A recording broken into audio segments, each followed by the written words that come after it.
Hello students, today we are going to learn how to stop the opponent's attack even before it starts.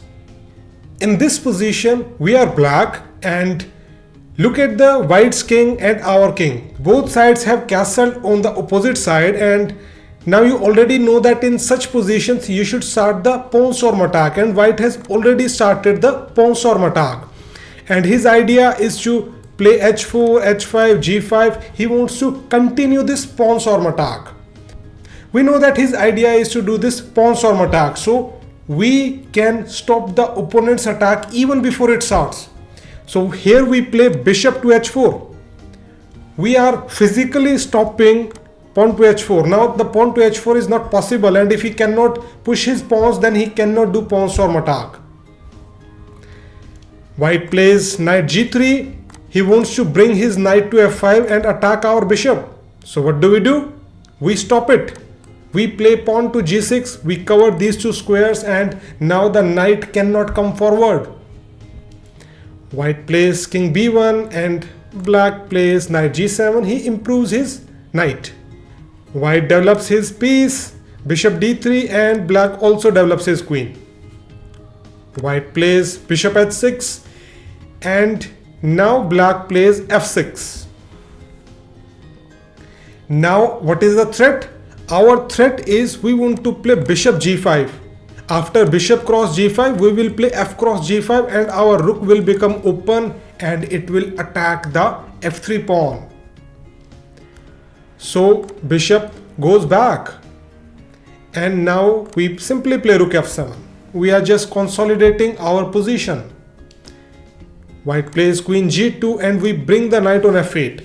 Now the knight is protecting these 2 points, and our king is very safe. All the pieces are protecting our king.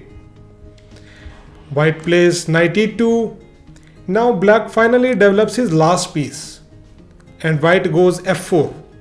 Black plays e cross f4, knight cross f4, and black plays rook b8. Now black knows that white's kingside attack is no longer dangerous. Black has sufficient pieces to defend his king. So now he focuses on the counter attack. His plan is to start his own pawn storm attack on the opponent's king. White plays queen e2. He is covering this square how many times? When with the 1, 2, 3 and 4. Now 4 pieces are guarding the b5 square, but black anyways play b5. His idea is to sacrifice the pawn. If opponent plays c cross b5, a cross b5, knight cross b5, now look, this line is open and this line is open. So we can easily shift our pieces to queen side and attack the opponent's king. That's why here white did not capture the b5 pawn, and he played rook d2. And now we play pawn to f5. We attack in the opponent's center. G cross f5, G cross f5. He plays rook g1, but our king is very well protected, so we don't have to worry about the king. And we can continue with our queen side attack. b4, knight d1, and then he played f cross e4. Bishop to c2, and we are a pawn up right now, and he played queen e5. Now all of black's pieces are on good squares, and this king is completely safe. You can see why he played rook f7, and now look, rook f7 is defending the knight. After queen to g2, black played bishop f5, and in the next move he will play knight g6, knight cross g6, h cross g6, and his king is completely safe. Plus he has an extra pawn. So not only black has neutralized white's attack, but he also has his own attack going. He can play a5, a4, he can push these pawns and try to create some chances on the queen side. But opponent's attack has been stopped completely. So when you are trying to stop the opponent's attack, you have to ask yourself question: what is the idea behind opponent's last move? What does opponent want? And if you can clearly see that opponent wants to attack, then you can easily stop the attack. You can think, how can I stop the opponent's attack? Let's look at the next example. In this position we are white, and you can see that black has this semi-open file and he's ready to put his bishop on long diagonal, and our g2 pawn will come under huge pressure. This is black's opponent's attacking idea.